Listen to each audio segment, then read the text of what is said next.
11 दिसंबर 1878 इतिहास का एक ऐसा दिन था जिस दिन जॉर्जियन टाउन के गोरी नाम के जगह पर एक लीडर का जन्म हुआ था। कुछ लोगों के लिए इसकी सोच और कार्यशैली उत्तम थी, तो वही दुनिया के कुछ हिस्सों में इसे दुनिया के सबसे क्रूर तानाशाह का नाम दिया। आगे चलकर यही बालक दुनिया के सबसे पहले कम्युनिस्ट स्टेट का तानाशाह बना। इसने सोवियत यूनियन में इंडस्ट्रियलाइजेशन लाई, तो वही दुनिया के सबसे बड़े फेमाइन को भी कुचला। इसने जेल से लेकर एग्जाइल तक झेले और वही दूसरी तरफ सीक्रेट पुलिस को बहाल करने से लेकर detention and force labour camps तक बनवाए।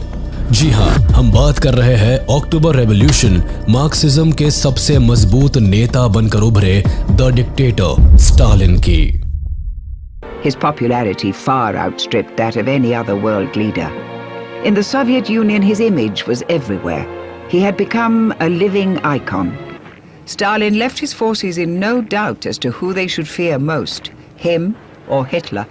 A crucial chapter in the story of that struggle is the death of one of the fathers of the Cold War, Joseph Stalin. 1878 में जॉर्जिया के गोरी शहर के एक बेहद गरीब परिवार में स्टालिन का जन्म हुआ और उसके बचपन का नाम रखा गया योसेफ विसारियोनोविच जुगाशिवली, जिसे आगे जाकर उसने जोसेफ विसारियोनोविच स्टालिन रखा, जहां स्टालिन का मतलब होता है मैन ऑफ स्टील। जोसेफ के पिता विसारियोन जुगाशिवली एक कॉबलर थे। वैसे तो जोसेफ की माँ उसे बहुत प्यार करती थी, लेकिन उसके पिता शराबी थे। वो अक्सर शराब के नशे में जोसेफ को मारते पीटते रहते थे। अपने पति के ऐसे बर्ताव से स्टालिन की माँ काफी दुखी रहती थी। वो काफी धार्मिक महिला थी और वो चाहती थी कि उनका बेटा स्टालिन बड़ा होकर एक प्रीस्ट बने और सामाजिक दायरों से ऊपर उठ जाए। बेटे को पिता के अत्याचार से बचाने के लिए उसे घर से भगाकर सिटी के एक चर्च स्कूल में पढ़ाया। जोसेफ बाकी बच्चों से अलग था। स्टालिन भले ही गुस्सैल स्वभाव का था, लेकिन पढ़ाई में काफी होशियार रहा। स्टालिन को बिलीसी थियोलॉजिकल सेमिनरी स्कूल में एडमिशन मिला। यहाँ उसने कार्ल मार्क्स और कई अलग अलग रेवोल्यूशनरीज के बारे में पढ़ना शुरू किया, जिसकी वजह से वो इतना इंस्पायर्ड हुआ कि कुछ समय बाद उसने अपने आप को एथिस्ट घोषित कर दिया। फिर उसने 1899 में स्कूल छोड़ दिया। ना ही तो कभी उसे डिग्री मिली और फिर ना ही उसने पलटकर कभी भी एकेडमिक का रुख किया। 1899 से स्टालिन पूरी तरह रेवोल्यूशनरी एक्टिविटीज में शामिल हो गया। 1899 से लेकर 1901 तक स्टालिन पूरी तरह से रशियन एम्पायर के खिलाफ काम करता रहा।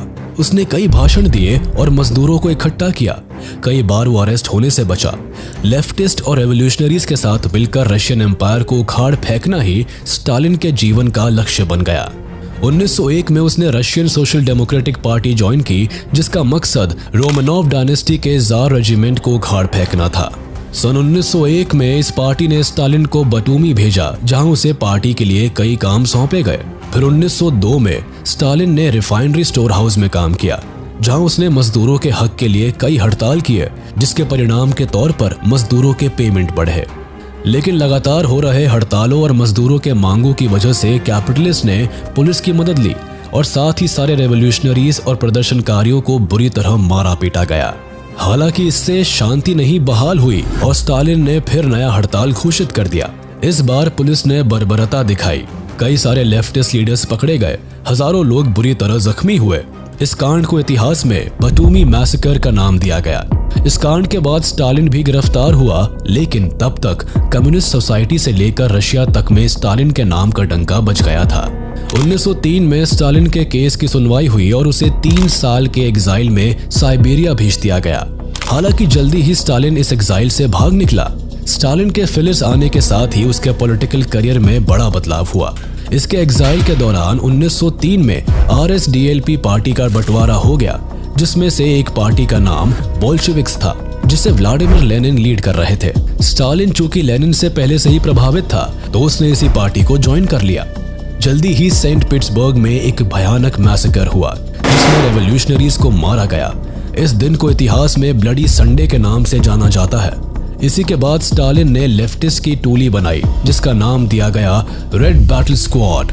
इस स्क्वाड का काम था लोकल पुलिस पर हमला और हथियारों की चोरी। फिर इन्होंने फंड वगैरह इकट्ठा किए। इस घटना ने स्टालिन का पार्टी में प्रभाव और अधिक बढ़ाया। इसके बाद 1905 में स्टालिन को जॉर्जियन बोल्शेविक्स ने फिनलैंड में होने वाले बोल्शेविक्स कॉन्फ्रेंस को अटेंड करने के लिए भेजा। इसी कॉन्फ्रेंस में स्टालिन पहली बार लेनिन से मिला 1905 से 1907 के दौरान स्टालिन ने बैंक लूटना जारी रखा और कई बार लेनिन से सीक्रेट मीटिंग्स भी की। इसी बीच स्टालिन ने 1906 में अपनी पहली शादी की। इनकी पत्नी का नाम था एकाटेरिना केटोस्वानिड्जे। लेकिन जल्दी ही 22 नवंबर 1907 को स्टालिन की पहली पत्नी की मौत हो जाती है।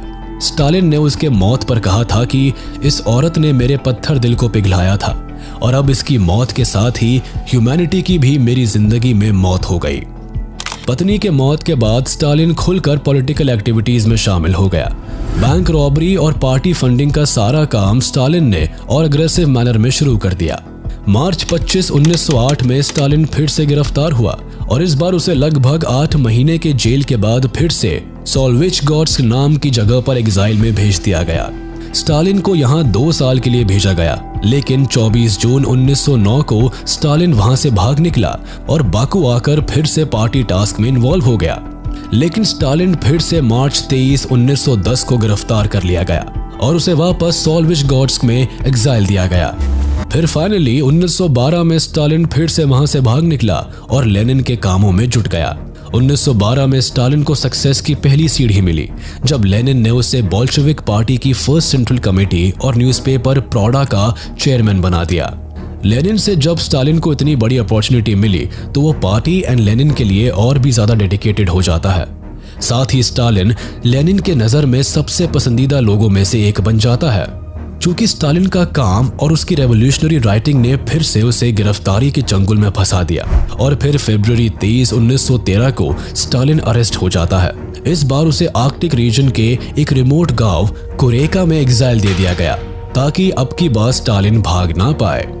अप्रैल 3, 1917 को फाइनली अपने एग्जाइल को पूरा करके स्टालिन रशिया आता है। स्टालिन के इस होम कमिंग से रशिया के पूरे वर्कर्स कम्युनिटी में खुशी की लहर दौड़ जाती है। अब जगह जगह प्रदर्शन शुरू हो जाते हैं। कॉमरेड स्टालिन कई सारे भाषण और रैलीज को संबोधित करने लगता है। इसी दौरान लेनिन अपनी अप्रैल थीसिस को भी पब्लिश करते हैं। अब रशिया में जार एम्पायर के खात्मे की पूरी तैयारी जोरों पर चलने लगी थी। इसके बाद ही अप्रैल मीटिंग में स्टालिन बोल्शेविक सेंट्रल कमेटी में पॉलिटिकल ब्यूरो के तौर पर चुना जाता है। अब रशियन एम्पायर को कुचलने की बात चल ही रही थी तब बोल्शेविक्स मिलिटेंट्स ने जुलाई में रिवॉल्ट कर दिया। चारों तरफ आर्मी को टारगेट किया जाने लगा और रशिया ब्लड बाथ के किनारे खड़ी हो गई। इससे आहत सरकार ने बोल्शेविक्स को अब बुरी तरह घेरना शुरू किया। इसी बीच स्टालिन ने लेनिन की जान बचाई। उसने लेनिन को जहां तहां छुपा के फाइनली फिनलैंड भेज दिया। इसके बाद स्टालिन के मजबूत साथ और लेनिन के इन्फ्लुएंस में अक्टूबर में रशिया में फिर से रेवोल्यूशन हुआ। इस बार बोल्शेविक्स ने पूरी तरह से पावर सीज करके खुद को गवर्नमेंट घोषित कर दिया। अब लेनिन दुनिया के पहले कम्युनिस्ट नेशन यूएसएसआर के फाउंडर बन जाते हैं। यहाँ पर स्टालिन की भी ताकत बढ़ जाती है क्योंकि अब वह एक ऐसे पार्टी का खास सदस्य बन गया जो इस वक्त पूरे यूएसएसआर को चला रही थी। पर 1924 में सीरियस मेडिकल इश्यूज के कारण लेनिन की डेथ हो जाती है और फिर पार्टी में उनके सक्सेशन को लेकर 2 लोगों के बीच मनमुटाव शुरू हो जाती है, जिसमें से एक लियोन त्रोत्स्की और दूसरा जोसेफ विसारियोनोविच स्टालिन था। स्टालिन और त्रोत्स्की के बीच में शुरुआत से ही काफी ज्यादा अनबन रही थी, जिसके कारण दोनों एक दूसरे को पसंद नहीं करते थे। इस चीज को लेकर बोल्शेविक पार्टी में गद्दी के लिए लड़ाइयां शुरू हो गई। 1924 में स्टालिन ने सोशलिज्म इन वन कंट्री का स्लोगन शुरू कर दिया। इसका मकसद कम्युनिज्म को सोवियत यूनियन में मजबूत करना था, लेकिन ये कदम मार्क्सिज्म और त्रोत्स्की की सोच के खिलाफ था, जो चाहते थे कि इंटरनेशनल कम्युनिज्म को एग्जीक्यूट कर पूरी दुनिया में फैलाए। स्टालिन पार्टी कमेटी का जनरल सेक्रेटरी था और अपने पावर का इस्तेमाल करते हुए उसने त्रोत्स्की के खिलाफ कदम उठाना शुरू कर दिया।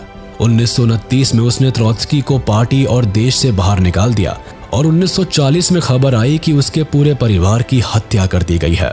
हिस्टोरियंस की बात मानी जाए तो स्टालिन ने एक ऐसे ऑर्गेनाइजेशन बनाया था जिसका नाम NKVD था। यह ऑर्गेनाइजेशन एक खुफिया पुलिस थी जिसका काम लोगों को मारना और सजाएं देने का था। 1930 आते आते स्टालिन डिक्टेटरशिप पावर में आ जाता है और अपनी पहली 5 इयर्स प्लान को 1 अक्टूबर 1928 को लागू कर देता है। अकॉर्डिंग टू दिस प्लान वो एक्सेसिव और एक्सेलरेटेड इंडस्ट्रियलाइजेशन पर काम करना चाहता था और इस प्रोजेक्ट से यूएसएसआर को काफी फायदा भी पहुंचा।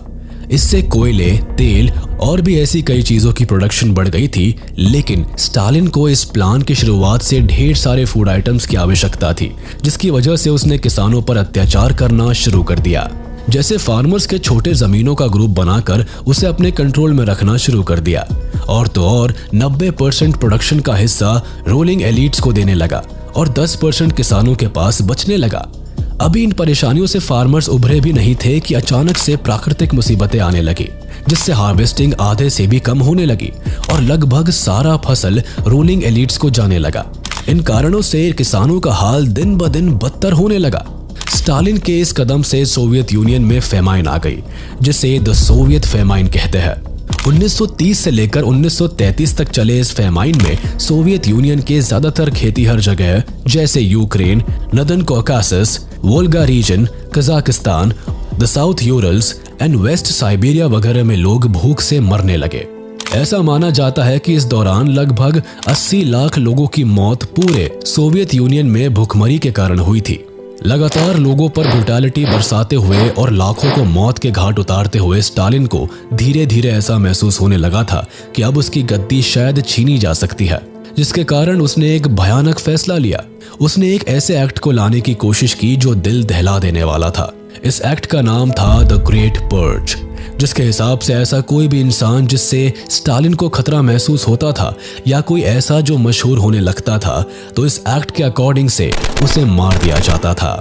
1934 के करीब स्टालिन ने एनकेवीडी को बनाया, जिसका काम लेबर्स के चलाने का और लोगों को सजा देने का था।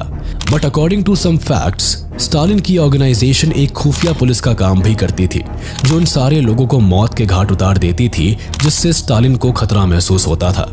स्टालिन ने 103 में से 83 आर्मी जनरल को और 149 में से 91 सेंट्रल कमेटी मेंबर को मौत के घाट उतार दिया।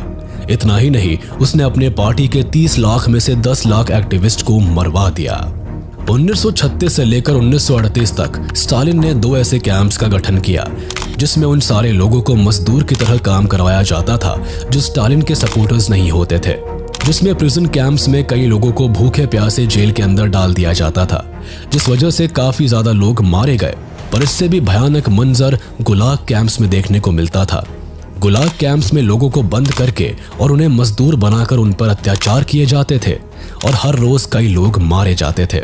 ये कैंप उन्हीं जगहों पर लगाया गया था जहां मौसम काफी हार्श होता था, जैसे आर्कटिक रीजन और साइबेरिया।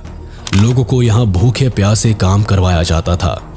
एन एप्पलबॉम ने अपनी किताब Gulag history of the Soviet camps में जिक्र किया है कि इस कैंप के अंदर लोगों को इतना भूखा रखा जाता था कि कई बार वो एक दूसरे को खाने की कोशिश करते थे। और 1929 से 1953 के बीच में इन कैंपों में लोगों के मरने का आंकड़ा 45 लाख तक पहुंच चुका था। 1939 में वर्ल्ड वॉर 2 शुरू हुआ और ये वक्त था जब वर्ल्ड वॉर 2 का डर लगभग सारे यूरोपियंस के दिल में बैठा था। ऐसे में स्टालिन ने पहले तो एंटी जर्मन अलायंस करने की कोशिश की, लेकिन बाद में उसने अडोल्फ हिटलर के साथ पैक्ट साइन कर लिया, जिसके तहत सोवियत यूनियन और जर्मनी दोनों एक दूसरे पर ना तो अटैक करेंगे और ना ही एक दूसरे के एनिमीज का साथ देंगे। 1940 में स्टालिन ने हिटलर से हाथ मिलाया, लेकिन उसी साल यूएसएसआर पर अडोल्फ हिटलर का आतंक छाने लगा। रशिया को अपने हाथ में लेने के लिए सोवियत यूनियन पर चढ़ाई कर देता है, लेकिन जर्मनी की ये गलती उन्हें भारी पड़ती है जब द सोवियत रेड आर्मी उन्हें बुरी तरह स्टालिनग्राड में हरा देती है। और इसके साथ ही स्टालिन का वर्चस्व एंटायर ईस्टर्न यूरोप में लगभग अगले 50 सालों तक के लिए बढ़ जाता है। इसके बाद Soviet union, the great Britain, China और यूनाइटेड स्टेट्स ऑफ अमेरिका मिलकर अपना अलायंस फॉर्म करते हैं और 1945 को नागासाकी अटैक के साथ वर्ल्ड वॉर 2 जीत जाते हैं। स्टालिन अपने आखिरी के कुछ सालों में मॉस्को के एक छोटे से कॉटेज में रहने लगा, जहां वह ज्यादा लोगों से मिलता नहीं था। लेकिन गौर करने वाली बात यह है कि उसने अपने 4 खास कॉमरेड्स को अक्सर फिल्म देखने और दावत पर बुलाया करता था। कई हिस्टोरियंस का ऐसा मानना था कि स्टालिन इन चारों को अपने यहाँ डिप्रेशन को दूर करने के लिए नहीं, बल्कि पूरे सोवियत यूनियन पर नजर रखने के लिए बुलाया करता था। स्टालिन के इन 4 खास कॉमरेड्स का नाम था Georgy Malenkov, Stalin's deputy premier, Lavrentiy Beria, chief of secret police services, Nikita Khrushchev, Stalin successor, and Nikolai Bolgavich, जो कि स्टालिन के डिफेंस मिनिस्टर थे। 1945 में पहली बार स्टालिन को दिल का दौरा पड़ा, जिसके बाद उसकी हालत लगातार बिगड़ती चली गई। जिस समय स्टालिन को हार्ट अटैक आया तो उसी समय उसे देख रहे डॉक्टर को फौरन जेल में बंद कर दिया गया। इसके बाद 1951 में जब एक डॉक्टर ने स्टालिन का रूटीन हेल्थ चेकअप किया तो उसने भी अपनी चिंता जाहिर की, लेकिन फिर उसे स्टालिन के ब्रिटेन का स्पाई होने का एलिगेशन लगाकर जेल में डाल दिया। स्टालिन की तबीयत लगातार बिगड़ती चली जा रही थी और करीबन 1 साल बाद उसने सेंट्रल कमेटी कांग्रेस मीटिंग बुलाई। इस मीटिंग में सबको लगा कि स्टालिन अपना सक्सेसर चुनने वाला है, लेकिन हुआ इसका उल्टा। उसने अपने इनर सर्कल के नेताओं को ये तक कह डाला कि स्टालिन के बिना उनकी कोई औकात नहीं है। इस बात से उस मीटिंग की सिचुएशन बहुत बिगड़ी। बहुत लोगों का मानना है कि इस मीटिंग के बाद ही स्टालिन को उन्हीं चारों कॉमरेड्स में से किसी एक ने जहर दे दिया। 28 फरवरी 1953 आखिरी रात, जब स्टालिन के साथ उसके चारों खास कॉमरेड्स ने आखिरी दावत की। इस दावत में स्टालिन ने इन 4 खास कॉमरेड से अपने एक दहशत भरी प्रोजेक्ट डॉक्टर्स प्लॉट के बारे में जानकारी ली। इस प्रोजेक्ट के अकॉर्डिंग स्टालिन कई जूइश डॉक्टर्स को जेल के अंदर और अपने कैंप्स में डलवा देता था। उसी दिन स्टालिन को दोबारा दिल का दौरा पड़ता है और उसकी हालत बेहद गंभीर हो जाती है। इतनी सीरियस कंडीशन को देखकर डॉक्टर्स को स्टालिन के पास भेजा जाता है, जहां उसका आधा शरीर पैरालिसिस का शिकार हो गया होता है। स्टालिन के बीमार पड़ने की खबर रेडियो पर ब्रॉडकास्ट कर दी गई और बता दिया गया कि रविवार को आए दिल के दौरे के कारण उनकी हालत बेहद ज्यादा गंभीर है, जिसके बाद ये खबर पूरी दुनिया में फैल गई। 5 मार्च सन 1953 की रात जब जोसेफ विसारियोनोविच स्टालिन ने अपनी आखिरी सांसें ली, तब जाके इस तरह सोवियत यूनियन के इस क्रूर तानाशाह का अंत हुआ। इनकी मौत भले ही मिस्टीरियस रही, लेकिन इनके फ्यूनरल में लाखों लोग इकट्ठा होकर आंसू बहा रहे थे। भले ही इतिहास उन्हें क्रूअल डिक्टेटर बोले, लेकिन स्टालिन ने पूरी जिंदगी खुद को रेवोल्यूशनरी और कॉमरेड ही बोला और इसी शान के साथ उसने